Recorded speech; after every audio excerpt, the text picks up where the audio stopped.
نظر کے لیے عربی زبان میں لفظ عین آتا ہے، العین، آنا یعین سے ماخوذ ہے، اور یہ اس وقت بولتے ہیں جب کوئی کسی کو اپنی نظر لگا دیتا ہے۔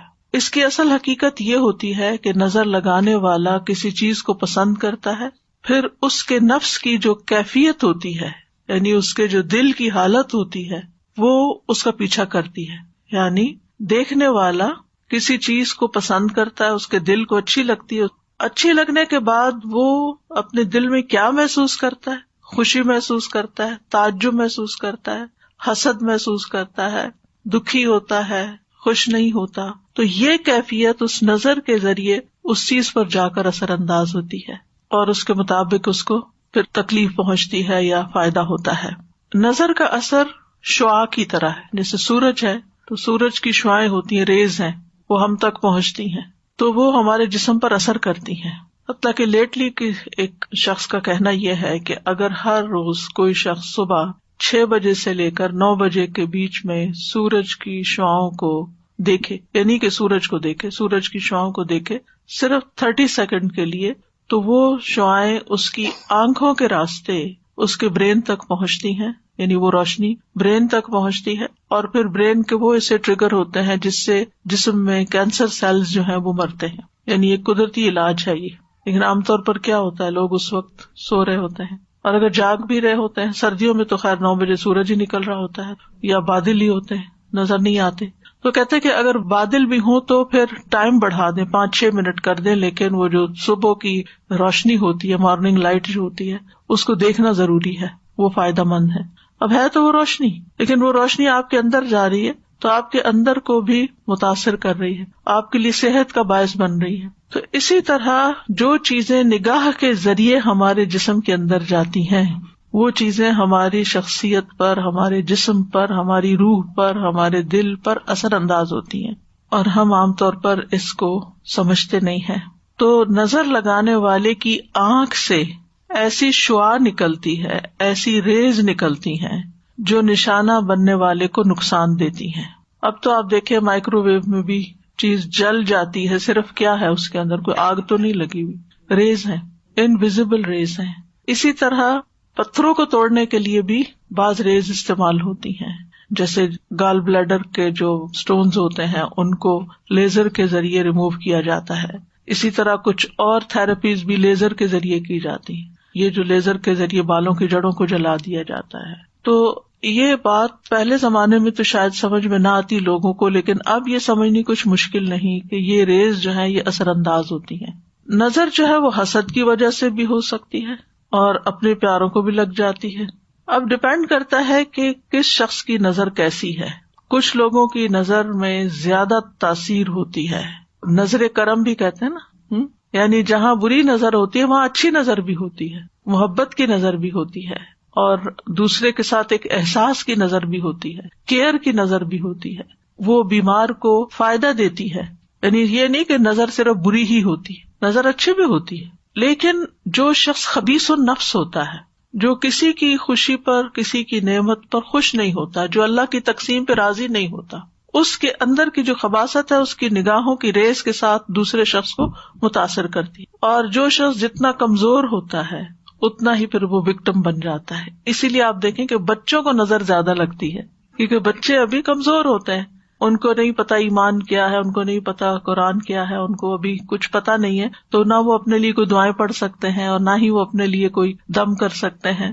اسی لیے پیرنٹس کو چاہیے کہ وہ بچوں کی پروٹیکشن کا انتظام کریں، جیسے انہیں سردی گرمی سے بچاتے ہیں، بھوک سے بچاتے ہیں، نقصان دہ چیزوں سے بچاتے ہیں، بری کمپنی سے بچاتے ہیں، تو اسی طرح دعائیں اور اذکار پڑھ کر بھی ان کی پروٹیکشن کریں۔ حضرت ابراہیم علیہ السلام اپنے دونوں بیٹوں کے لیے دعا پڑھا کرتے تھے، اعوذکما بکلمات اللہ التامات من کل شیطان وہامۃ ومن کل عین لامۃ۔ اسی طرح نبی صلی اللہ علیہ وسلم حضرت حسن اور حسین پر، جبکہ ابھی وہ بچے تھے، ان پر بھی یہ پروٹیکشن کی دعا پڑھتے تھے نظر سے بچنے کے لیے۔ تو یہ جو نظر بد جس کو کہتے ہیں، جو انسان کو تکلیف دیتی ہے، اس میں بنیادی طور پر آنکھ کا ہی کردار ہوتا ہے۔ ابن القیم کہتے ہیں یہ زہریلے تیر ہوتے ہیں، یعنی نظر کے اندر سے جو ریز نکلتی ہیں وہ تیروں کی طرح ہوتی ہیں، جو نظر لگائے ہوئے شخص کی طرف حاسد اور نظر لگانے والے کے نفس سے نکلتے ہیں۔ کبھی اس کو یہ تیر لگ جاتے ہیں اور کبھی خطا بھی ہو جاتے ہیں. ضروری نہیں کہ ہر حاسد اور نظر لگانے والے کی آنکھ سے جو نکل رہا ہے وہ دوسرے کو نقصان بھی دے. باذن اللہ ہوتا ہے. ایک ہی شخص ہوتا ہے 10 لوگوں کو دیکھتا ہے مگر ایک کو لگتی ہے نظر, سب کو نہیں لگتی. خوش ہو کے یعنی دوسروں کے لیے ہمدردی اور خیرخواہی رکھتے ہوئے کسی کو دیکھے گا تو انشاءاللہ فائدہ بھی ہوگا, کیونکہ بنیادی طور پر نگاہ اور دل کا بہت گہرا تعلق ہے. تو دل کے اندر سے دل کی جو کیفیت ہوتی ہے وہ ٹرانسفر ہوتی ہے نگاہ کے ذریعے, نظر کے ذریعے دوسرے شخص پر, یعنی وہ دوسرے کو جا کے متاثر کرتی ہے, دوسرے کو جا کے لگتی ہے. تو اسی لیے تزکیے کا حکم ہے. اگر تزکیہ نہیں ہے اور لوگوں کے لیے دلوں میں نفرت ہے, حسد ہے, تو پھر اسی طرح کی نگاہ بھی ہوگی, ویسے ہی آپ دوسروں کو دیکھیں گے بھی اور دوسرے پھر اسی طرح کے ان کے اندر جذبات آپ کے لیے بھی پیدا ہوں گے. اور تو بہرحال نظر کا لگنا جو ہے یہ برحق ہے. نبی صلی اللہ علیہ وسلم نے فرمایا العین حق, صحیح بخاری کی روایت ہے. اس کا مطلب یہ ہے کہ یہ ایک ایسی حقیقت ہے جو ثابت شدہ ہے, واقعی ہے, یعنی اٹس اے ریالٹی. یہ صرف کوئی وہم و گمان کی بات نہیں کہ نظر لگتی ہے, بلکہ یہ ایک حقیقت ہے کہ ایسا ہوتا ہے. کفار اپنی نگاہوں کے ساتھ نبی صلی اللہ علیہ وسلم کو دعوت و تبلیغ کے کام سے روکنا چاہتے تھے, جس کا ذکر سورۃ القلم میں آتا ہے. وَإِن يَكَادُ الَّذِينَ كَفَرُوا لَيُزْلِقُونَكَ بِأَبْصَارِهِمْ لَمَّا سَمِعُوا الذِّكْرَ وَيَقُولُونَ إِنَّهُ لَمَجْنُونٌ. اور وہ لوگ جنہوں نے کفر کیا یقیناً قریب ہے کہ آپ کو اپنی نظروں سے گور گور کر ضروری پھسلا دیں جب وہ ذکر کو سنتے ہیں اور کہتے ہیں کہ یقیناً یہ تو دیوانہ ہے. یعنی وہ آپ کو ایسی نفرت بھری نگاہوں سے دیکھتے تھے جب وہ آپ کو قرآن پڑھتے ہوئے سنتے تھے کہ آپ پڑھنا روک دیں کسی طرح, یعنی اپنی نظروں سے آپ کو نقصان پہنچائیں. وہ تو اللہ تعالیٰ کی حفاظت تھی تو نقصان نہیں پہنچا سکتے تھے, لیکن ان کا مقصد یہی تھا. اور بالکل ایسے ہی ہوتا ہے کہ اگر آپ کسی سے بات کر رہے ہو اور دوسرا شخص نفرت سے آپ کو دیکھ رہا ہو یا غصے سے دیکھ رہا ہو تو آپ اپنا کانفیڈینس بعض اوقات لوز کر جاتے ہیں. حالانکہ وہ کہہ کچھ نہیں رہا ہوتا, لیکن صرف اس کے دیکھنے کا انداز ایسا ہوتا ہے جس کو گھورنا کہتے ہیں بعض اوقات, تو وہ یعنی آپ کو آپ کی بات سے ہٹا دیتا ہے, یعنی آپ کی کنوکشن لوز ہو جاتی. ابن عباس رضی اللہ عنہما اس کی تفسیر میں کہتے ہیں اس کا مطلب یہ ہے کہ وہ اپنی نگاہوں سے تمہیں نظر بد لگا دیں. ابن کثیر کہتے ہیں اس میں اس بات کی دلیل ہے کہ اللہ عز و جل کے حکم سے نظر کا لگ جانا اور اس کی تاثیر کا پیدا ہو جانا برحق ہے. اسی لیے اللہ سبحانہ تعالیٰ نے نبی صلی اللہ علیہ وسلم کو حاسد کے حسد سے اور حاسد کے شر سے پناہ مانگنے کا حکم دیا. وَمِن شَرِّ حَاسِدٍ اِذَا حَسَدَ. تو عام طور پر جو نظر لگتی ہے وہ حاسد کی ہوتی ہے جو آپ کی نعمت پر خوش نہیں ہوتا. ابن قیم کہتے ہیں نظر بد کو لگانے کا اصل سبب اور بنیاد حسد ہے. اسی لیے بعض اذکار میں من حسد حاسد آتا ہے, یعنی حاسد جب حسد کرتا ہے اور اس کا حسد اس کی نگاہوں سے چھلکتا ہے اور وہ آپ کو تکلیف دیتا ہے اور نقصان دیتا ہے تو اس سے بھی اللہ تعالیٰ محفوظ رکھے. لیکن ضروری نہیں کہ صرف حسد کی بنیاد پر, بعض اوقات حسد کے علاوہ بھی, جیسے آگے میں وضاحت کروں گی کہ تعجب کی بنیاد پر, ایکسائٹمنٹ کی وجہ سے, محبت کی وجہ سے بھی نظر لگ جاتی ہے, جیسے ماں کی بچے کو لگ جاتی ہے. اور کبھی کسی انسان کی فطرت کی بنا پر, یعنی اس کے اندر جو ایک پوائزن ہے اوور آل لوگوں کے بارے میں, ایک تلخی ہے, ایک فطرت میں وہ بخیل ہے یا کسی کی خوشی پہ خوش نہیں ہوتا, تو اس کی نظر بھی لگ جاتی ہے. ضروری نہیں کہ وہ آپ کی جان پہچان ہو. مثلاً آپ ٹریول کر رہے ہیں, آپ نے کوئی اچھی جیولری پہنی ہوئی ہے, اچھے کپڑے پہن کے بیٹھے, اچھا سا بیگ لے کے بیٹھے ہوئے ہیں, اور دور کوئی سیٹ پر بیٹھا آپ کے ساری حال ولیے کا جائزہ لے رہا ہے اور اس کو بالکل اچھا نہیں لگ رہا یہ سب کچھ, کیونکہ اس کے پاس یہ سب نہیں ہے. حالانکہ آپ کے بیچ میں کسی قسم کا کوئی تعلق رشتہ نہیں ہے, لیکن وہ صرف اپنی فطرت کی بنا پر آپ کو اپنی نگاہوں سے ایک طرح سے تکلیف دے رہا ہے ان انٹینشنلی, یعنی وہ اپنی فطرت سے مجبور ہے, اس کی نیچر ہے یہ کہ جب وہ کسی کے پاس کوئی اچھی چیز دیکھتا ہے تو اس کو بہت برا لگتا ہے. تو کسی کی بھی خوبی دیکھ کر جو برا خیال انسان کے اندر پیدا ہوتا ہے وہ عام طور پر حسد کہلاتا ہے. ماہرین نفسیات بھی کہتے ہیں کہ انسان اپنے ارادے, خواہش اور توجہ کے ذریعے دوسروں پر بہت جلد اثر انداز ہو سکتا ہے. یعنی اگر آپ کسی کو توجہ دیتے ہیں, آپ اس کے ساتھ خیرخواہی کرتے ہیں, آپ اس کو کسی خاص ڈھنگ پر لانے کا ارادہ کر لیتے ہیں, مثلا اپنے بچوں ہی کے معاملے میں کہ اس کی تربیت کرنی ہے, اس کی یہ بری عادت ٹھیک کرنی ہے, اس کے اندر یہ چیز ڈالنی ہے, تو آپ کا ارادہ ہوتا ہے کہ اس کو یہ پڑھا کے چھوڑنا ہے, اس کو یہ سکھانا ہے, تو وہ چیزیں اثر انداز ہوتی ہیں. اچھا ارادہ ہو تو فائدہ ہوگا، اور اگر برا ارادہ ہے تو نقصان بھی ہو سکتا ہے.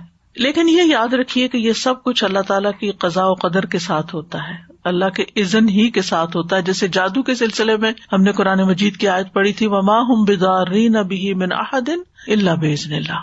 تو نظر کا معاملہ بھی ایسا ہی ہے کہ باذن اللہ ہی ہوتا ہے، اور باذن اللہ کبھی نظر لگنے کی بنا پر انسان مر بھی سکتا ہے، یعنی نظر قتل بھی کر دیتی ہے، کبھی بیمار کر دیتی ہے، کبھی خوف زدہ اور دہشت زدہ کر دیتی ہے، کبھی کمزور کر دیتی ہے، اور کبھی کسی کو گرا دیتی ہے، پھسلا دیتی ہے. جیسے وہ قرآن میں تن لَيُزْلِقُونَكَ بِأَبْصَارِهِمْ، کوئی شخص بلندی سے گر سکتا ہے، کوئی پانی میں ڈوب سکتا ہے، اچھا بھلا تیر رہا ہے اور ایک دم اس کے بیلنس خراب ہو گیا اور گیا. رسول اللہ صلی اللہ علیہ وسلم نے فرمایا، اللہ کی قضاء و قدر کے بعد نظر بد ہی میری امت کے اکثر لوگوں کی موت کا سبب بنتی ہے.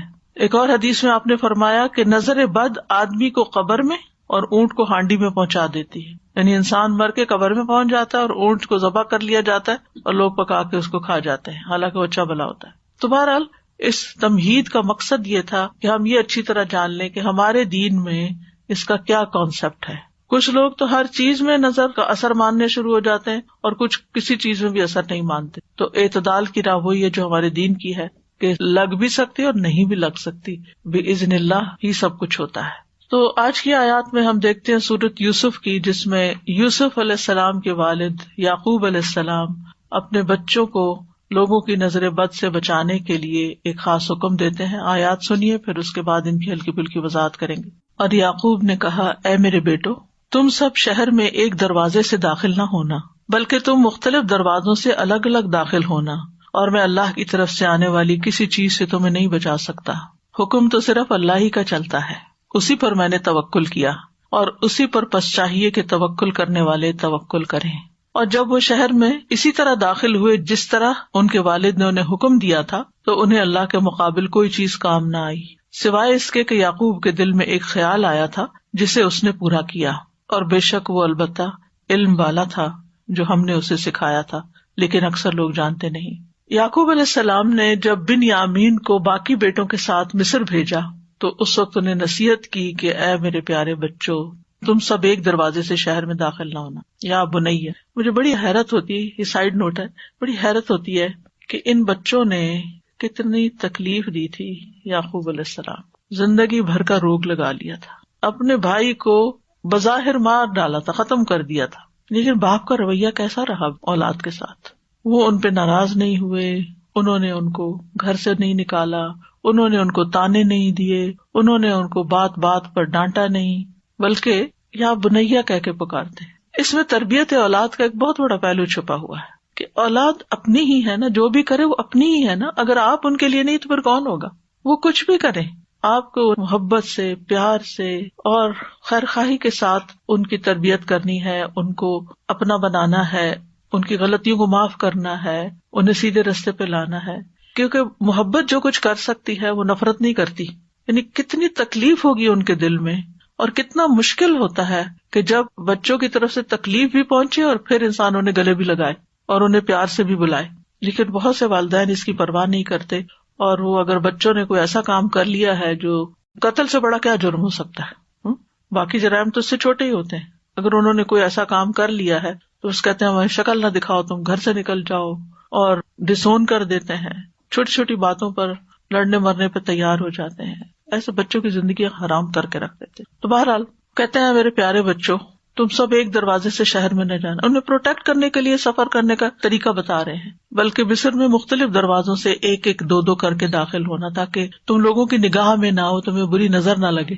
کیونکہ آپ کو پتا کہ فلسطین کے لوگ ویسے بھی کتنے خوبصورت ہوتے ہیں، اور پھر وہ سارے جوان لڑکے اور وہ سارے کے سارے ایک گروپ بن کے اگر ایک ہی جیسی شکلوں جیسے وہ داخل ہو رہے ہوں تو کوئی بھی دیکھے گا تو جو نظر موجب ہوتی، تعجب والی، حیرانگی والی، خوشی والی، وہ ان کو نقصان دے سکتی ہے.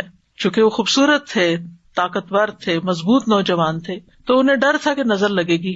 اور ساتھ ہی پھر کہا کہ میں اپنی اس تدبیر کے ذریعے اللہ کی قضاء و قدر کو نہیں ٹال سکتا.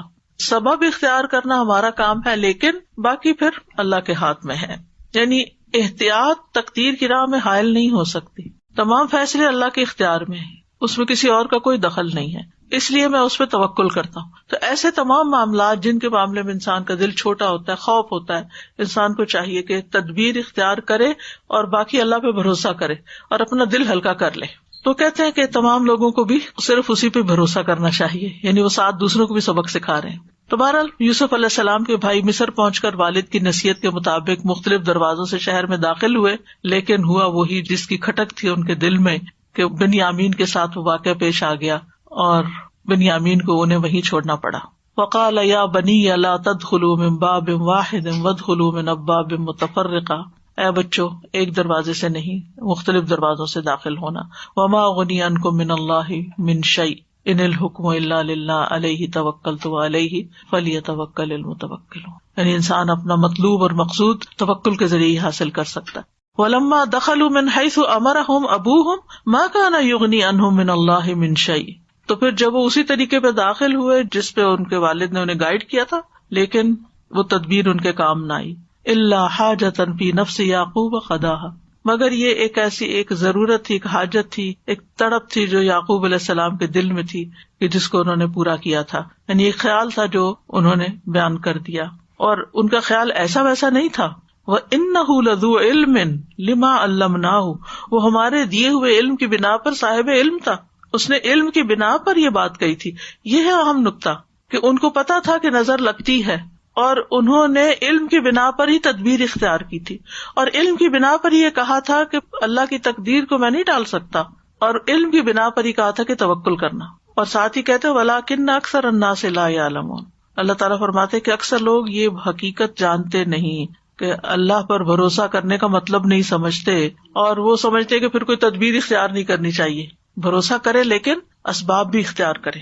تو ان آیات سے جو بات خاص طور پر پتہ چلتی ہے وہ یہ ہے کہ نظر بد کا وجود ہے، اور اس سے بچنے کے لیے اسباب اختیار کرنے چاہیے، تقدیر پر بھی یقین رکھنا چاہیے، خالص توحید کی طرف توجہ دینی چاہیے. وما اغنی عنکم من اللہ من شیء، میں پیغمبر ضرور ہوں لیکن اللہ کے فیصلے میرے ہاتھ میں نہیں ہیں، اللہ کی تقدیر سے میں تمہیں نہیں بچا سکتا. سبحان اللہ. پیغمبر کہہ رہے پیغمبر نہ دنیا میں لوگوں کو برے انجام سے بچا سکتے ہیں اور نہ آخرت میں بچا سکتے، ان کا کام پیغام پہنچانا ہے بس. اور زندگی کا ایک اہم اصول ہمیں پتہ چل رہا ہے کہ اگر ہمیں اپنے روزمرہ کی زندگی میں کسی چیز کا خطرہ محسوس ہو رہا ہو تو اس کے بارے میں ہمیں محتاط رہنا چاہیے، لیکن اس کے ساتھ ساتھ زندگی روکی تو نہیں جا سکتی. احتیاط کا مطلب سفر روک دینا نہیں ہوتا.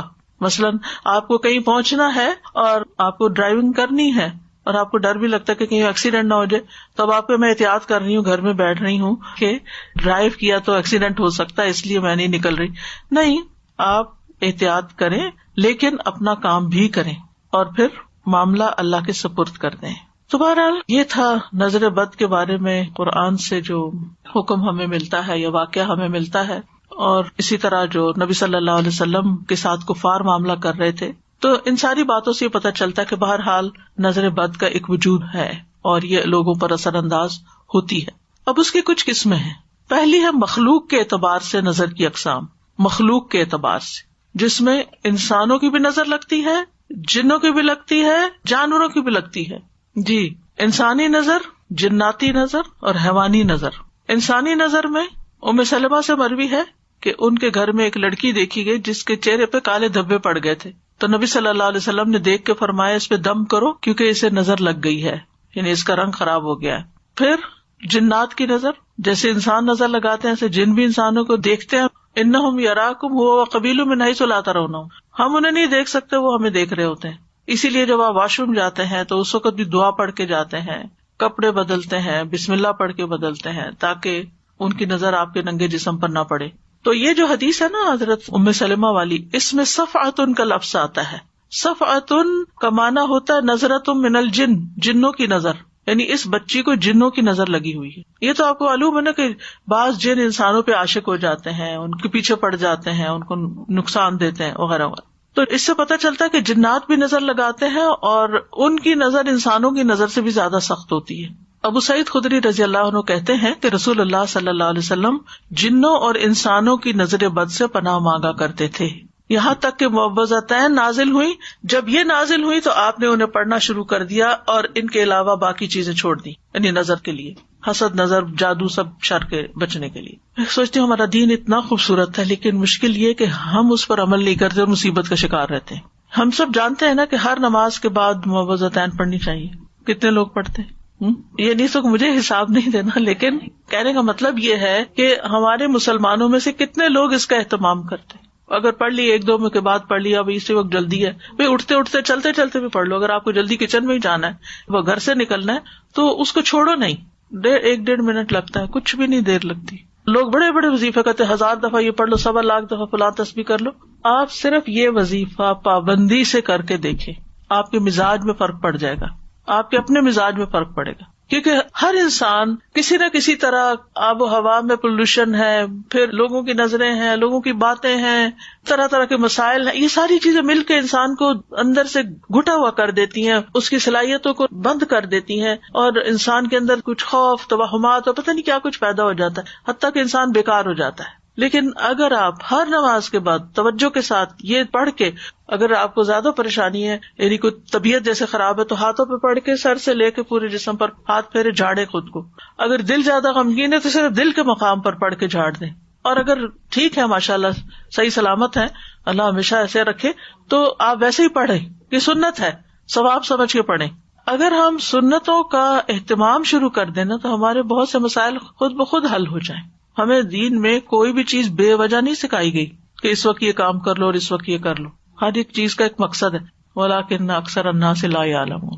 لہٰذا وہ مشکلات کا شکار رہتے ہیں. پھر آپ دیکھیے کہ تیسری ہے حوانی نظر. جیسے آپ نے گھر میں پیٹ رکھا، بلی ہے مثلا. اچھا، اب یہ ہے آپ خود کھانا کھا رہے ہیں، اب بلی آ ہوئی بیٹھ کے دیکھ رہی ہے، تو آپ دیکھیں کہ ان کو تو دکھ ہوگا کہ مجھے کیوں نہیں دے رہے، مجھے تو ایک بدمزہ کھانا دے دیتے ہیں اور خود مزے مزے کے خوشبو والے کھانے کھاتے ہیں. تو اسی طرح کو طوطا، کبھی طوطا چشم سنا ہے؟ طوطا رکھا ہوا آپ نے گھر میں، تو وہ آپ کو گھور گھور کے دیکھ رہا ہے. تو ان کی نظروں کا بھی شر ہوتا ہے جب وہ آپ سے ناراض ہوتے ہیں. مرغیاں رکھی ہوئی ہیں یا اور اسی طرح کے جانور ہو سکتے ہیں، تو ان سب کو بھی خوش رکھنا اور ان کے بھی شر سے محفوظ رہنا جو ہے وہ بھی ایک کام ہوتا ہے. کچھ لوگ کتا پال لیتے. ہم نے کبھی سوچا کہ کیوں منع کیا کہ کتا اندر نہ رکھو؟ کوئی وجہ ہوگی نا، کوئی اس کا نقصان یا شر ہوگا نا جس کی وجہ سے ہمیں منع کیا گیا. لعاب دہن کا تو ہم سب کو پتا ہی ہے کہ اس کے اندر ایسی چیزیں ہیں کہ جو نقصان دیتی ہیں، لیکن اس کے علاوہ اس کی نگاہوں کا بھی شر ہو سکتا ہے، اور یہ بھی اس کی فطرت کی ہو سکتا ہے کسی وقت وہ غصے میں آ جائے اور آپ ہی کو چیٹ پھاڑ کرے. تو یعنی کہ آرگیومنٹ ہر وقت نہیں کرنی چاہیے. یہ کیوں منع کر دیا، ہمارے دین میں تو یہ بھی منع ہے اور وہ بھی منع ہے، زندگی مشکل ہے. بھائی کوئی تمہارے ہی فائدے کے لیے منع ہے. جو چیزیں منع ہے ان کو اللہ نے اس لیے نہیں بنایا کہ تم اپنے گھر میں رکھو، انہیں کسی اور کام کے لیے بنایا. بہرحال تو دوسرا ہے تاثیر کے اعتبار سے نظر کی اقسام، جس میں ایک خوشی یا تعجب والی نظر ہوتی ہے. جیسے آپ اپنے بچے کو دیکھتے ہیں کہ ماشاءاللہ بہت اچھا ہے، پیارا ہے، اور آپ کی ہر بات مان لیتا ہے، نماز بھی پڑھ لیتا ہے اور بھی کام کرتا جا رہا ہے، تو آپ بہت خوش ہو جاتے ہیں اس سے. اور یہ بگڑ کے بیٹھ جاتا ہے، نمازیں چھوڑ دیتا ہے، غلط سلط کام کرنے لگتا ہے، تو آپ کو سمجھ نہیں آتی کہ اس کو کیا ہو گیا. کئی ماؤں کو آپ نے کہتے ہوئے سنا گا یہ میرا بچہ سب سے شریف بچہ تھا اور یہی مجھے سب سے زیادہ ستا رہا ہے. تو اس میں ایک وجہ ہو سکتی ہے کہ یعنی نظر لگی ہوئی اور آپ ہی کی اپنی لگی ہوئی. وہ حسد کی نظر نہیں ہوتی، وہ پیار کی نظر اور تعجب کی نظر، خوشی کی نظر. کیونکہ آپ نے جب دیکھا تو اللہ کا نام نہیں لیا، بارک اللہ نہیں کہا، کوئی دعا نہیں دی، الحمدللہ نہیں کہا. کیونکہ جب ہمیں نعمتیں اوپر تلے ملنے لگتی ہیں نا، تو ہم سمجھتے ہیں کہ یہ ہماری کوششوں کا نتیجہ ہے، یا ہمیں الحمدللہ کہنے کی توفیق نہیں اس وقت ہوتی، یا بارک اللہ نہیں کہتے، یا لا حول ولا قوة ماشاء اللہ نہیں کہتے. وہ باغ والے کا قصہ سورۃ الکہف میں آتا ہے نا، تو اللہ تعالیٰ فرماتے ہیں وَلَوْلَا إِذْ دَخَلْتَ جَنَّتَكَ قُلْتَ مَا شَاءَ اللَّهُ لَا قُوَّةَ إِلَّا بِاللَّهِ إِن تَرَنِي أَنَا أَقَلَّ مِنْكَ مَالًا وَوَلَدًا. جب تو اپنے باغ میں داخل ہوا تو تو نے یہ کیوں نہ کہا ما شاء اللہ لا قوة إلا باللہ. اپنا باغ ہے، اپنا گھر ہے. کبھی ایسا ہوتا ہے نا کہ آپ سارا گھر خوب صاف کر لیتے ہیں، چمک اٹھتا ہے، آپ ہر چیز نئے سرے سے جگہ بدل کے رکھتے ہیں، تو ایسا لگتا ہے کہ نئے گھر میں آ گئے. تو اس وقت ہم دیکھا میں نے کتنی محنت کی، دیکھا میں جب دل خوش ہو تو ماشاء اللہ کہیں، اپنا گھر دیکھ کے بھی ماشاء اللہ کہیں، اپنی شکل دیکھ کے ماشاء اللہ کہیں اگر بہت اچھی لگ رہی. اکثر لوگوں کو شکوہ ہی رہتا ہے. پھر اسی طرح محبت کرنے والے کی نظر لگنا. ابن حجر کہتے ہیں نظر کبھی خوشی اور تعجب کی صورت میں بھی لگ جاتی ہے، اگرچہ وہ حسد کے بغیر ہی کیوں نہ ہو، اگرچہ وہ کسی محبت کرنے والے کی طرف سے ہو، اگرچہ وہ کسی نیک آدمی کی طرف سے ہو. اور اگر کسی آدمی کو کوئی چیز اچھی لگے تو اس کو فوراً اس چیز کے لیے برکت کی دعا کرنی چاہیے جو اس کو اچھی لگی ہے، یہ اس کی طرف سے دم ہو جائے گا. یعنی کسی نے کوئی اچھی بات کہی، کوئی اچھا کام کیا، فوراً کہیں بارک اللہ فیکم، اللہ تمہیں برکتیں دے، تاکہ وہ جو اچھا کر رہا ہے نا اس میں اور اضافہ ہو جائے. یہ نہ ہو کہ وہ پہلا بھی ہاتھ سے جائے. پھر ہے حسد کرنے والے کی نظر. یہ جو نظر بد ہے یہ حاسد اور خبیث نفس سے نکلتی ہے. اس کا مالک بھی خبیث ہوتا ہے، ایسی نظر والا. اور اس میں اصل میں نعمت کے ختم ہونے کی خواہش ہوتی ہے جو اللہ نے محسود کو دی ہے. جیسے اہل کتاب نبی صلی اللہ علیہ وسلم سے حسد رکھتے تھے اور کیا چاہتے تھے، لو یردونکم من بعد ایمانکم کفارا حسدا من عند انفسہم من بعد ما تبین لہم الحق. یعنی وہ کیا چاہتے ہیں کہ تمہارے ایمان کے بعد پھر سے تمہیں کافر بنا دیں اپنے دلوں کے حسد کی وجہ سے، اس کے بعد کہ حق ان کے لیے خوب واضح ہو چکا ہے. پھر ایک ہے بیمار کر دینے والی نظر، اور یہ وہ نظر ہے کہ جس کے لگنے سے انسان کے اندر جسمانی بھی اور روحانی بیماریاں پیدا ہو سکتی ہیں. نبی صلی اللہ علیہ وسلم نے فرمایا، بے شک نظر بد آدمی کو اللہ کے حکم سے دیوانہ کر دیتی ہے، مجنون کر دیتی ہے، نفسیاتی مریض بنا دیتی ہے. پھر ہے العین المعطلہ متلفہ، کسی خاص عضو کو بیکار کر دینے والی نظر. یعنی جسم کا کوئی حصہ بہت خوبصورت کسی کو لگ رہا ہے اور وہ دیکھتا ہے تو وہ حصہ کام کرنا چھوڑ دیتا ہے، شل ہو جاتا ہے یا بیکار ہو جاتا ہے. پھر آگ والی نظر، مہلک نظر، اور یہ وہ قسم ہے کہ جس کو لگتی ہے اس کے اوپر فوری شدید ترین اثر ہوتا ہے. اسمائی کہتے ہیں، میں نے ایک آدمی کو دیکھا، اس کی نظر بہت کثرت سے لگتی تھی. اس نے کسی گائے کے متعلق سنا کہ اس کو اس کے دودھ کی دھار کا نکلنا اچھا لگا، تو اس نے کہا ان میں سے کون سی گائے ہے؟ تو انہوں نے اس گائے سے توریہ کرتے ہوئے کہا کہ فلاں گائے ہے. کوئی اور گائے بتا دی، وہ دودھ والی نہیں بتائی کہ اس کو نظر نہ لگ جائے. ہوا یہ کہ دونوں ہی ہلاک ہو گئی، دودھ والی بھی دوسری بھی. میں نے اسمائی سے یہ بھی کہتے ہوئے سنا، جب میں کوئی ایسی چیز دیکھتا ہوں جو مجھے اچھی لگتی ہے تو محسوس کرتا ہوں کہ میری آنکھوں سے ایک تپش حرارت نکلتی ہے، آنکھ میری گرم ہو جاتی ہے. اپنی فیلنگ، یعنی کہ ان کو یہ تھا کہ میری نظر لگ جاتی ہے. تو بعض اوقات کسی کو نہیں پتا کہ اس کی نظر لگتی ہے یا نہیں، لیکن بعض لوگوں کو خود محسوس ہو جاتا ہے کہ دیکھنے کے بعد اس کی آنکھیں جیسے جلن سی ہونے لگتی ہے نا آنکھوں میں، اس طرح کی کیفیت پیدا ہو جاتی ہے. اب نظر لگنے کی وجوہات کیا ہوتی ہیں؟ پہلی بات یہ کہ جو کچھ ہوتا ہے اللہ کے حکم سے ہوتا ہے. ان الحکم الا للہ. اللہ سبحانہ تعالیٰ نے چونکہ یہ زندگی، یہ دنیا آزمائش کے لیے بنائی ہے، تو جس طرح اور چیزیں کچھ ہمارے لیے بیماری کا باعث بنتی ہیں، وائرسز ہیں، بیکٹیریاز ہیں، جراثیم ہیں، ایسے ہی یہ چیز بھی امتحانوں میں سے ایک امتحان ہے، اللہ کے لشکروں میں سے ایک لشکر ہے. پھر اسی طرح یہ یاد رکھنا چاہیے کہ ما اصاب من مصیبت الا باذن اللہ، اللہ کے اذن سے ہی مصیبت آتی. پھر یہ کہ یہ تقدیر میں تکلیف لکھی ہوتی ہے، اس کا سبب بن جاتا ہے کوئی. نبی صلی اللہ علیہ وسلم نے فرمایا، نظر لگنا برحق ہے، اگر کوئی چیز تقدیر پر غالب آ سکتی تو وہ نظر بد ہے. ایک وجہ یہ بھی ہے کہ انسان کی زندگی میں اذکار اور تلاوت اور اللہ کے نام کی کمی ہوتی ہے. ابن قیم کہتے ہیں کہ نظر بد ایک قسم کے تیر ہوتے ہیں جو محسود اور معیون کی طرف حاسد یعنی حسد کرنے والے اور نظر لگانے والے کے نفس سے نکلتے ہیں. کبھی ان کا نشانہ لگ جاتا ہے، کبھی خطا ہو جاتا ہے. پھر اگر یہ تیر اس کو ننگا پاتے ہیں، اس پر کوئی بچاؤ کا سامان نہیں، یعنی اذکار وغیرہ کی کوئی لیئر نہیں، اور یہ کہ صبح شام کے اذکار کی حفاظت کرنے والا نہیں، تو تیر اس کو لگ جاتا ہے اور اس پر اثر انداز ہو جاتا ہے. پھر اسی طرح یہ ہے کہ بعض اوقات اذکار وغیرہ پڑھنے کے باوجود بھی نظر لگ جاتی ہے، اور وہ انسان کا امتحان ہوتا ہے، تقدیر ہوتی ہے، آزمائش ہوتی ہے. اب اس کی علامات کیا ہوتی ہیں؟ کچھ تو جسمانی عوارض ہوتے ہیں، یعنی بیماریاں ہوتی ہیں، جیسے چہرے پہ دھبے پڑ جانا. وہ حضرت ام سلمہ والی حدیث میں جس بچی کے چہرے پر دھبے تھے سیاہ، تو نبی صلی اللہ علیہ وسلم نے اس کے لیے دم کرنے کا کہا. پھر بلا وجہ رونا آتے جانا، جیسے بچے بلا وجہ روتے چاہتے روتے، انہیں اٹھا رہے ہیں، بہلا رہے ہیں، کھلا رہے ہیں، پلا رہے ہیں، کچھ دے رہے ہیں، ان کو اثر ہی نہیں. اللہ اکبر. شاید آپ کو بھی کبھی یہ واقعہ پیش آیا ہو، بڑا بھی ہو سکتا ہے نا، بے وجہ رونا آتا چلا جاتا ہے، ہوتا ہے نا. یہ جو بچوں کا بلا وجہ روتے جانا ہے، اس کی دلیل یہ ہے کہ ایک مرتبہ نبی صلی اللہ علیہ وسلم تشریف لائے تو ایک بچے کے رونے کی آواز سنی. فرمایا، یہ بچہ کیوں رو رہا ہے؟ کیا تم نے اس کو نظر بد کا دم نہیں کروایا؟ یعنی اس کو نظر لگی ہوئی ہے اس لیے رو رہا ہے. پھر بچوں کا کمزور ہو جانا، سب کچھ کھا رہے ہیں، پی رہے ہیں، بڑھ ہی نہیں رہے. آپ صلی اللہ علیہ وسلم نے اسماء بنت امیس سے کہا، کیا بات ہے، میں اپنے بھائی یعنی جعفر کے بیٹوں کے جسموں کو دبلا پتلا دیکھتا ہوں، کیا انہیں فقر و فاقہ رہتا ہے؟ انہوں نے کہا نہیں، بلکہ انہیں نظر بد بہت جلد لگ جاتی. آپ نے فرمایا انہیں دم کرو. انہوں نے آپ کے سامنے چند کلمات پیش کیے تو آپ نے فرمایا انہیں دم کرو. نہیں ٹھیک ہے، یہ پڑھ کے دم کر دو.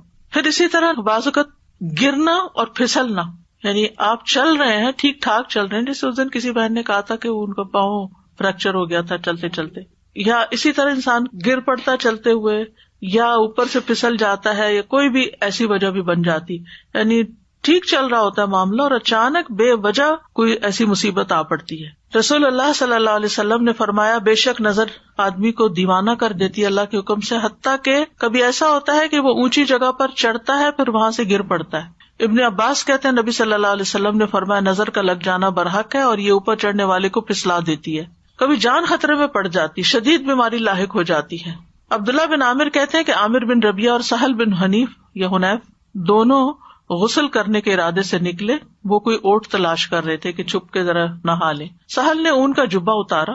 عامر کہتے ہیں میں نے اسے دیکھا تو اسے میری نظر لگ گئی. وہ پانی میں اتر کر نہانے لگ گیا. میں نے پانی میں اس کے بڑبڑانے کی آواز سنی.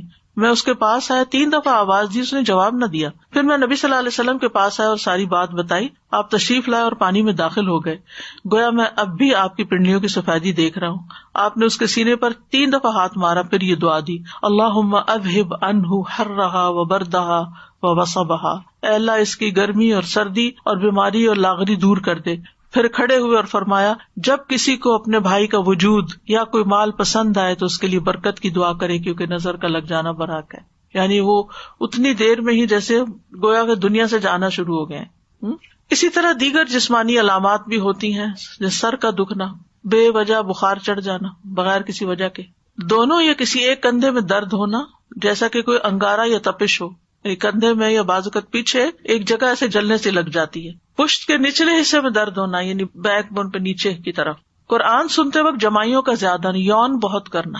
جب فضا میں خنکی ہو تو جسم کی حرارت کا بڑھ جانا ٹھنڈک سے, اور اس کے برعکس بھی گرمی ہو تو جسم کو بہت ٹھنڈا ہو جانا, اپوزٹ ٹیمپریچر پہ چلے جانا. بالوں کا اچانک گرنا کہ پورے پورے لچھے ہاتھ میں آنے لگ جائیں. ذہنی پراگندگی زیادہ ہونا کہ فوکس نہیں کر پا رہے. وزن اچانک کم ہونا شروع ہو جانا. کھانے کی خواہش ختم ہو جانا. چیز کو ذہن میں رکھنے, حفظ کرنے اور سمجھنے کی قدرت نہ ہونا, فوگی سا ذہن ہو جانا. کثرت سے پسینے آنا اور پسینے کی بو کا بھی چینج ہو جانا, متغیر ہو جانا. جلد پر پھوڑے پھنسیوں یا خارش کا ظاہر ہونا. نیند کا کم آنا اور زیادہ تر جاگنا. علیحدگی اور تنہائی پسند کرنا. رونے کی خواہش کرنا یا ہمیشہ روتے ہی رہنا. تو یہ کبھی کبھی چیزیں اکٹھی بھی ہو سکتی ہے اور کبھی کوئی ایک بھی ہو سکتی ہے, اور ان میں ایک راکی فرق کر سکتا ہے جو تجربہ کار ہوتے ہیں. پھر اجتماعی عوارض, مجالس سے علیحدگی اختیار کر لینا, اینٹی سوشل ہو جانا, کسی سے ملنا جلنا نہیں. مال میں برکت نہ ہونا, معیار زندگی اچانک گر جانا. کام سے نفرت, باوجود قدرت اور ہمت کے کام کرنے کی خواہش نہ رہنا. رزق تلاش کرنے سے روگردانی کرنا, بہت کام کر لیا, میں ریٹائرمنٹ لینا چاہتا ہوں. لوگوں پہ تہمت لگانا کہ یہ مجھے گھورتے ہیں, یہ بھی اس کی ایک علامت ہوتی ہے. کتنی عجیب بات ہے کہ فلاں مجھے دیکھ رہا تھا, فلاں مجھے گھور رہا تھا. اور اسی طرح کے دیگر نفسیاتی بیماریوں کا پیدا ہو جانا. اب کرنے کا کام کیا ہے؟ سب سے پہلے تو اللہ پہ بھروسہ کریں. مَا مِن دَابَّةٍ إِلَّا هُوَ آخِذٌ بِنَاصِيَتِهَا, سب کی پیشانی کے بال اللہ کے ہاتھ میں ہیں, سب اللہ کے کنٹرول میں ہیں. حسبی اللہ لا الہ الا هو علیہ توکلت وہو رب العرش العظیم. فوراً اللہ کی طرف رغبت کریں, اللہ کی پناہ لیں. نبی صلی اللہ علیہ وسلم نے فرمایا, اللہ تعالیٰ سے نظر لگنے سے پناہ مانگو, جیسے ہم اور چیزوں سے مانگتے ہیں نا پناہ کہ ان سے بچا اللہ تعالیٰ ہمیں, تو اس سے بھی بچنے کی دعا کرنی چاہیے, کیونکہ نظر کا لگ جانا برحق ہے. رسول اللہ صلی اللہ علیہ وسلم نے فرمایا, اللہ تعالیٰ فرماتا ہے, میرا محبوب بندہ اگر مجھ سے مانگتا ہے تو میں اسے دیتا ہوں, اگر وہ کسی دشمن یا شیطان سے میری پناہ مانگتا ہے تو میں اسے محفوظ رکھتا ہوں. پھر نعمتوں کو چھپانا, بہت زیادہ نعمتوں کا اظہار نہ کریں, لوگوں کو نہ بتائیں میرے پاس یہ بھی ہے, یہ بھی ہے, یہ بھی ہے, کیونکہ دوسرے لوگوں کو پھر حسد ہونے لگتا ہے. ابو ہریرہ رضی اللہ عنہ مرفوعاً یعنی نبی صلی اللہ علیہ وسلم سے روایت کرتے ہیں, تم اپنی ضرورتوں کو پورا کرنے کے لیے ان کو رازداری میں رکھ کر مدد حاصل کرو, بے شک ہر صاحب نعمت حسد کیا جاتا ہے. پھر ہے حاسد سے بچ کے رہنا, یعنی جس کا پتہ چل جائے کہ یہ آپ سے جیلس ہے, اس سے بس تھوڑا تعلق کم کریں, ضرورت سے ہی ملے. کوئی بھی اچھی چیز دیکھ کر برکت کی دعا دینا, ماشاء اللہ لا قوت الا باللہ پڑھنا. مال کے علاوہ کچھ اور چیز اچھی لگے تو بارک اللہ کا لفظ استعمال کرنا. مال اچھا لگے, گھر اچھا لگے تو ماشاء اللہ لا قوت الا باللہ, لیکن اگر اس کے علاوہ کوئی چیزیں اچھی لگے تو اللہ برکت دے, بارک اللہ فیکم بارک علیکم. اسی طرح دنیا کی اگر کوئی چیز بہت اچھی لگ رہی ہے تو آخرت کو یاد کریں, لبیک ان العیش عیش الاخرہ, اصل زندگی تو آخرت کی زندگی ہے, یہ تو ختم ہو جانے والی ہے, اگر کسی کے پاس ہے بھی تو کتنے دن کے لیے. کسی کو بیمار دیکھیں تو دعا پڑھے الحمدللہ الذی عافانی مما ابتلاک بہ وفضلنی علی کثیر ممن خلق تفضیلا. پھر شرکیہ کاموں سے بچنا، نظر اتارنے کے لیے ایسے کام نہیں کرنا کہ جس میں شرک ہو. پھر کچھ لوگوں سے بچ کے رہنا جن کے یہ خصائص ہوں. لیکن کچھ لوگ ایسے ہوتے ہیں جو آپ کے والدین بھی ہو سکتے ہیں، ان میں سے کوئی آپ کے بچے ہو سکتے ہیں، بہن بھائی ہو سکتے ہیں، رشتے نہیں کاٹنے لیکن ڈسٹینس. محتاط نمبر 1 ایسا شخص بہت شکایتیں کرنے والا جس کو ہر ایک سے شکایت ہو، اس سے بچ کے رہیں، اس سے دور رہیں، کیونکہ وہ آپ کو بیمار کر دے گا ہر وقت منفی باتیں کر کر کے. نمبر 2 عربی میں کہتے ہیں مصاص السعادہ، جو آپ کی خوشی کو سک کر لے، خوشیاں سک کر لینے والے. وہ کیسے کرتے ہیں؟ یعنی آپ کے خوش ہونے کا وقت ہے وہ کوئی ایسی بات کریں گے کہ آپ کی خوشی دری کی دری رہ جائے گی. اور یہ ایک دفعہ نہیں کئی دفعہ آپ تجربہ کر چکے ہیں کہ آپ کو اللہ نے کوئی نعمت دی ہے، کوئی گھر دیا ہے، اولاد دی ہے، کوئی ڈگری دی ہے، کوئی چیز جو دنیا کی نعمتیں ہیں. اب وہ پہنچ جاتے ہیں مثلا ہمیں تو تم نے پوچھا ہی نہیں تھا، ہمیں تو بتایا ہی نہیں تھا، یعنی ایسی بات کریں گے کہ آپ بھول ہی جائیں گے کہ آپ نے کس لیے لوگوں کو انوائٹ کیا تھا. پھر شک کرنے والے لوگ جو آپ کی ہر چیز پر شک کریں، آپ کہاں تھے، آپ کیا کر رہے تھے، آپ نے یہ کیوں کیا. اور خاص طور پر اگر ہسبینڈ شکی ہو یا بیوی، یہ نہیں صرف ہسبینڈ ہوتے ہیں، یقین کرے میں نے عورتوں کو زیادہ دیکھا مردوں پہ شک کرتے ہوئے. کئی خواتین نے یہ مسئلہ مجھ سے پوچھا کہ ہم اپنے ہسبینڈ کے موبائل چیک کرتے ہیں، از اٹ اوکے؟ اگر آپ کو مصیبت میں پڑنا ہے تو کر لیں چاہیے. یعنی اپنے آپ کو خود پریشان کرنے والی بات ہے نا. تجسس کیوں کرتے ہیں؟ کوئی کام ہو سکتا ہے، کوئی بات ہو سکتی ہے، لیو اٹ، اللہ پہ توکل کریں. نمبر 4 آپ کو کنٹرول کرنے والے، ان لوگوں سے بچ کے رہیں.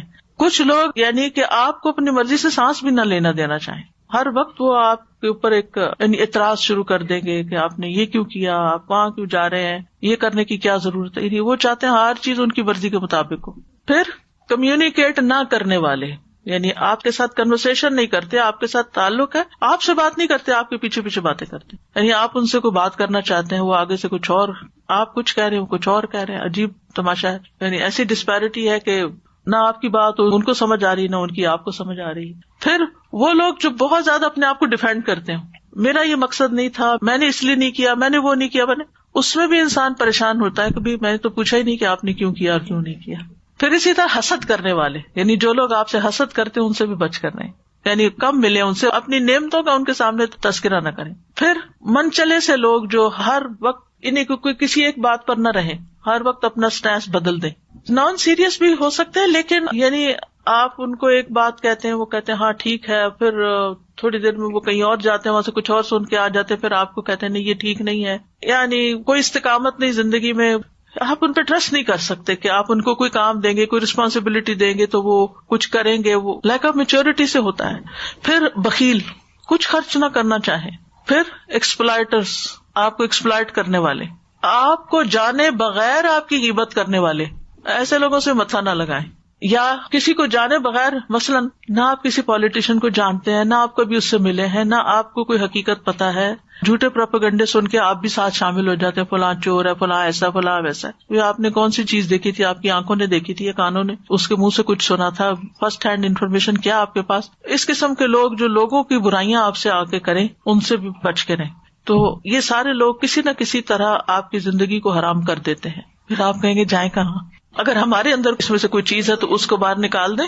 دوسری بات یہ ہے کہ سبق اس سے یہ ملتا ہے کہ ٹو مچ سوشلائزنگ جو ہے وہ انسان کے لیے نقصان دہ ہے، کیونکہ ہم میں سے ہر ایک کے اندر ان میں سے کوئی نہ کوئی چیز ہو سکتی ہے نا، بلکہ ہے کسی نہ کسی درجے، تھوڑی صحیح زیادہ صحیح کرتے ہیں نا کچھ، تو پھر خواہ مخواہ کی یعنی انسان کی زندگی ضائع ہوتی ہے، وقت ضائع ہوتا ہے، صلاحیتیں ضائع ہوتی ہیں. بہتر ہے انسان کو پروڈکٹیو انسان بننے کے لیے اپنی زندگی کا کوئی گول رکھیں، اپنے آپ کو مصروف کریں اور کسی کام میں اپنے آپ کو لگا لیں تاکہ ان چیزوں سے آپ کا چھٹکارا ہو. پھر قرآن سے علاج کریں، کیونکہ قرآن شفا ہے. قل هو للذین آمنوا ھدی وشفاء، سورۃ فصلت میں آتا ہے، سورۃ اسراء میں ہے وَنُنَزِّلُ مِنَ الْقُرْآنِ مَا هُوَ شِفَاءٌ وَرَحْمَةٌ لِّلْمُؤْمِنِينَ وَلَا يَزِيدُ الظَّالِمِينَ إِلَّا خَسَارًا. یاد رکھیے جس طرح قرآن ہدایت ہے نا، ایسے ہی قرآن شفا ہے. قرآن سے ہدایت بھی لینی چاہیے، قرآن سے شفا بھی حاصل کرنی چاہیے. ہم ہدایت کی کتاب تو اس کو سمجھتے ہیں کہ ہدایت کے لیے پڑھو، لیکن شفا کے لیے نہیں پڑھتے، تو شفا کے لیے بھی پڑھنے کی ضرورت ہے. حضرت عائشہ کہتی ہے کہ رسول اللہ صلی اللہ علیہ وسلم ایک مرتبہ ان کے پاس تشریف لائے تو دیکھا کہ ایک عورت انہیں دم کر رہی ہے. آپ نے فرمایا کتاب اللہ کے ساتھ اس کا علاج کرو. سورت فاتحہ سے علاج، وہ جو ایک سردار کو بچھو کاٹ گیا تھا جس نے مسلمانوں کی مہمانی سے انکار کیا تھا، تو ان کا جو لیڈر تھے انہوں نے ان کو دم کر کے ان کا علاج کیا. سورت البقرہ کی تلاوت کرنا اور سننا، نبی صلی اللہ علیہ وسلم فرمایا سورت البقرہ پڑھا کرو، کیونکہ اس کا پڑھنا باعث برکت اور اس کا چھوڑنا باعث حسرت ہے، اور جادوگر اس کو حاصل کرنے کی طاقت نہیں رکھتے. تو روز پڑھنے کا وقت مقرر کریں، شفا کی نیت سے پڑھیں، ہدایت کی نیت سے بھی پڑھیں لیکن شفا کی نیت سے بھی پڑھیں.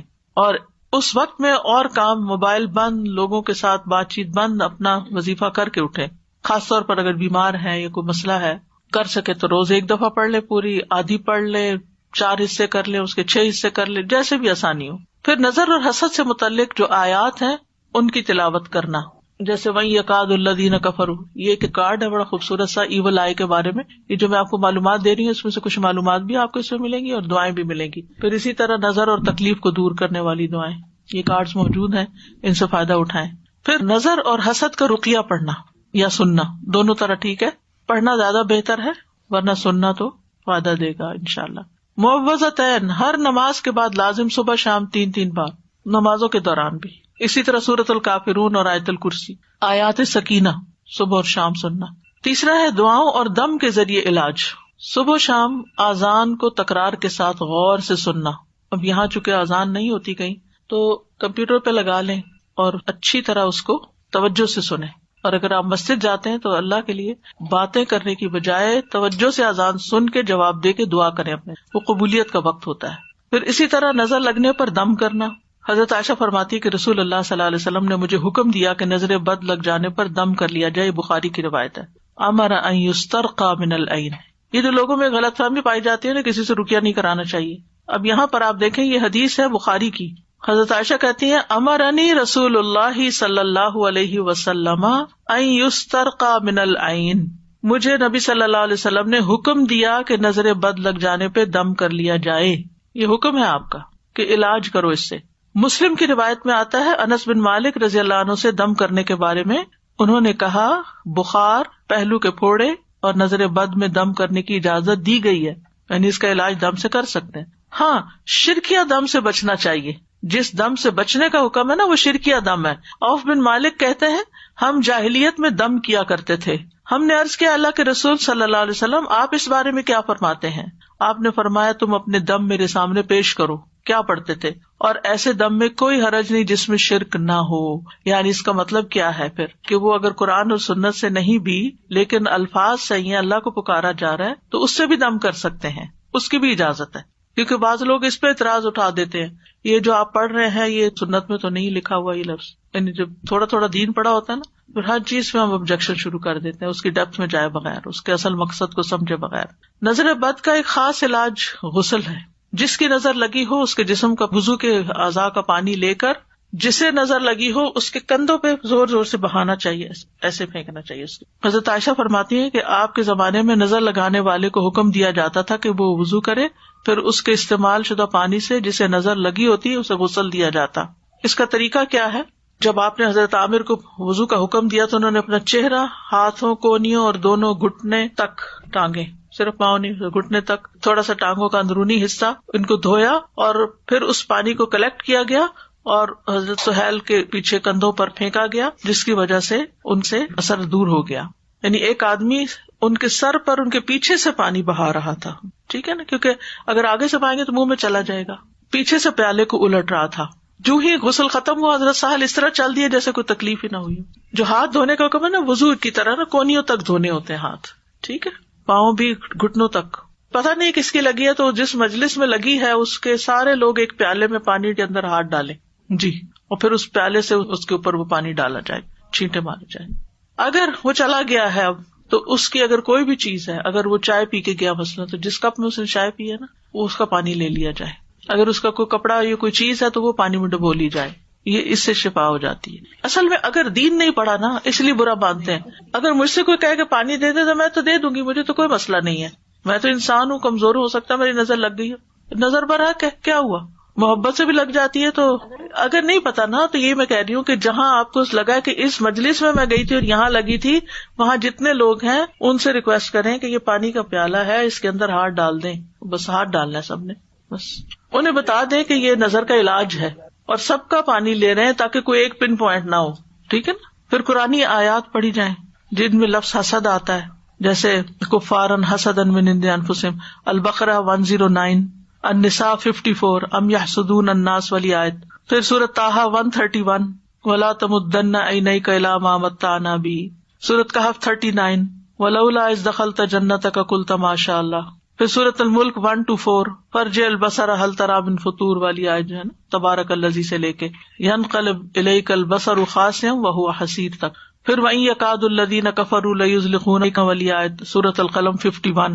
پھر سورۃ الاسراء کی آیت 82, وَنُنَزِّلُ مِنَ الْقُرْآنِ مَا هُوَ شِفَاءٌ. پھر سورۃ الشعراء وَإِذَا مَرِضْتُ فَهُوَ يَشْفِينِ.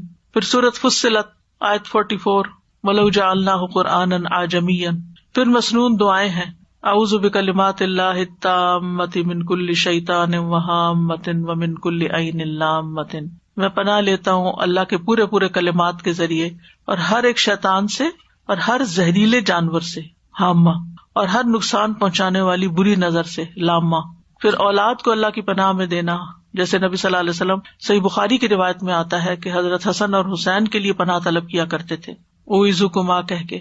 اور یہ جو ہامہ ہے نا, ہامہ ہر موذی جانور ہوتا ہے, کیڑے مکوڑے, سانپ, بچھو وغیرہ ساری چیزیں آ جاتی ہیں اس میں.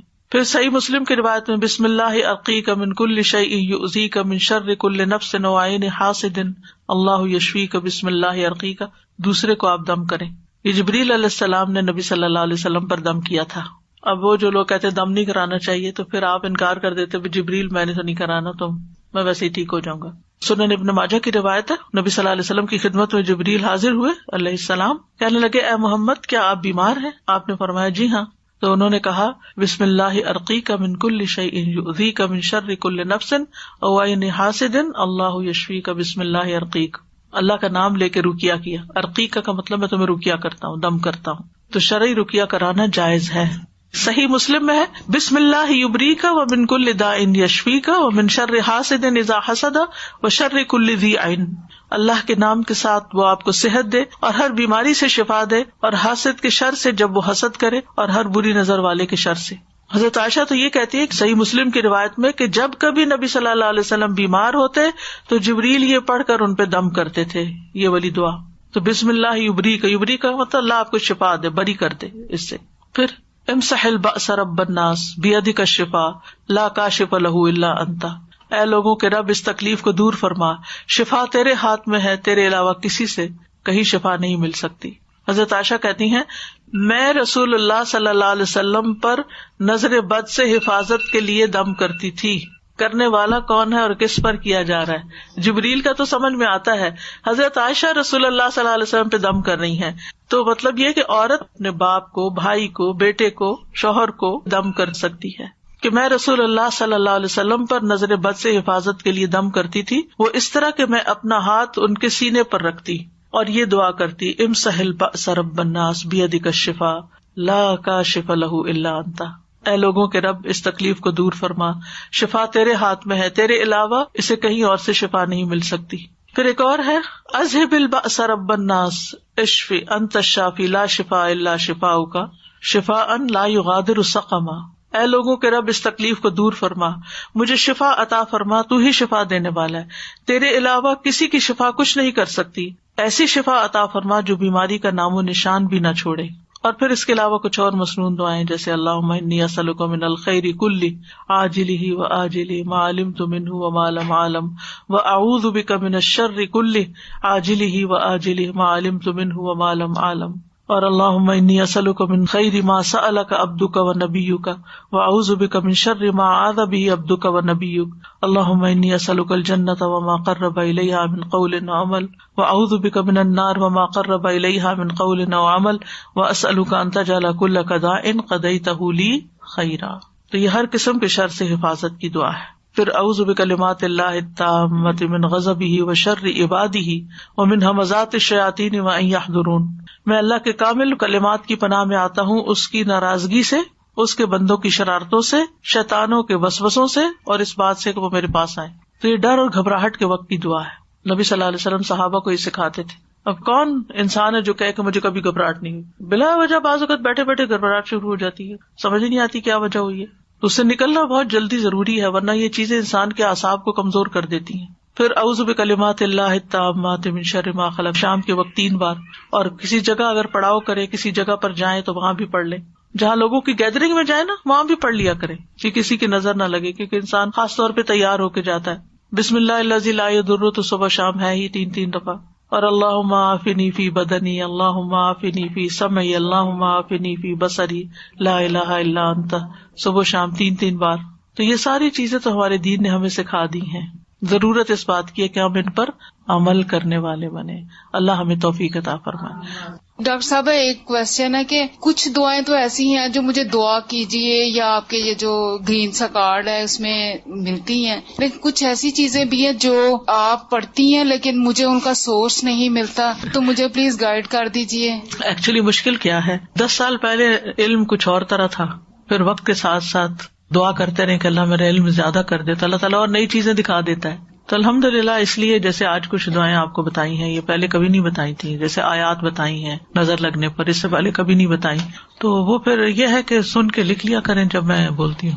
استاذہ پانی میں دم کر کے جو پلانے کا ہے وہ کون سا، صرف معوذتین ہے یا اور بھی کوئی دم ہے جس کو پڑھ کے دے دیں کہ کنٹینیوسلی پانی میں پیتے رہو اگر کسی پہ شک ہے کہ کچھ بھی نہیں ہو رہا ہے؟ پانی پہ بھی دم کر سکتے ہیں، شہد پہ کر سکتے ہیں، کلونجی پہ کر سکتے ہیں، دوائی پہ کر سکتے ہیں. یعنی جو دوا آپ کھاتے ہیں کوئی بیماری کے، اس پہ بھی دم کر سکتے ہیں. تو کوئی اسپیسیفک دم یا پورا رقیہ پڑھے یا صرف سورۃ فاتحہ؟ سب سے بہترین رقیہ تو سورۃ فاتحہ ہے. سورۃ فاتحہ. اگر اور کچھ نہیں پڑھنا تو سورۃ فاتحہ 1 دفعہ 3 دفعہ 7 دفعہ وہی پڑھ لیں. اور امیجن کر کے کر سکتے ہیں اگر پانی بھی نہیں پہنچ پا رہا یا نہیں پہنچ پا رہے ہیں کوئی انسان کے، اس کو امیجن کر کے. پیشنٹ جو ہے وہ اسپتال میں پڑے نا، آپ جا سکتے ہیں فون کر کے دم کر دیں، فون پہ بھی ہو سکتا ہے، فون پہ امیجن. جزاک اللہ. تو سر جیسے ہم خود نہیں کر سکتے تو جیسے بہت لمبا رقیہ تو یوٹیوب کے اوپر رقیہ ہے، تو ایسے کر سکتے ہیں کہ پانی کی بوتلیں آگے رکھ دیں اور رقیہ چلتا رہے. وہ بھی چلتا رہے اور آپ بھی لیٹ جائیں اور بالکل بیچ میں کوئی ڈسٹربنس نہ ہو، کنٹینیوسلی وہ ہو اور پھر اس پانی کو استعمال کر لیں. جیسے استاد ایک بچی کا سنا ہے، بہت ہی اچھے طریقے سے ان کا نکاح ہوا الحمدللہ، جوان دونوں، اور دونوں ایک دوسرے کو بہت پسند کرتے تھے، لیکن اچانک اتنا وہ بچہ ڈپریشن میں چلا گیا اور یہ بچی ڈپریشن میں چلی گئی اور ان کا ٹوٹنے کے اوپر آ رہا ہے. تو ڈیفینیٹلی ایسے ہی لگ رہا ہے کہ جیسے نظر، تو ان کو دم ہی کرنا چاہیے. بالکل. ایک بات یاد رکھیے، جتنی اس وقت میں دعائیں نہیں کروا رہی ہوں نا، یہ ساری انشاءاللہ دعائیں ایپ کے اندر جا رہی ہیں. کچھ چلی گئی ہیں، کچھ جائیں گی. یہ سارے لیکچرز بھی اس ایپ میں ڈلوا رہے ہیں تاکہ اگر کسی کو دوبارہ سننا ہو تو ادھر ادھر ڈھونڈنے کی بجائے اسی ایپ کے اندر سن لیں. اس کا ٹائٹل قریب و مجیب ہے، تو اس کے اندر یہ سارے ٹائٹل کے ساتھ سارے لیکچرز آڈیو بھی موجود ہوں گے، اور ان کے اندر کی جو دعائیں ہیں وہ نکال کے ٹیکسٹ کی صورت میں بھی انشاءاللہ ڈالیں گے. وآخر دعوانا ان الحمد للہ رب العالمین. سبحانک اللہم وبحمدک، اشہد ان لا الہ الا انت، استغفرک واتوب الیک.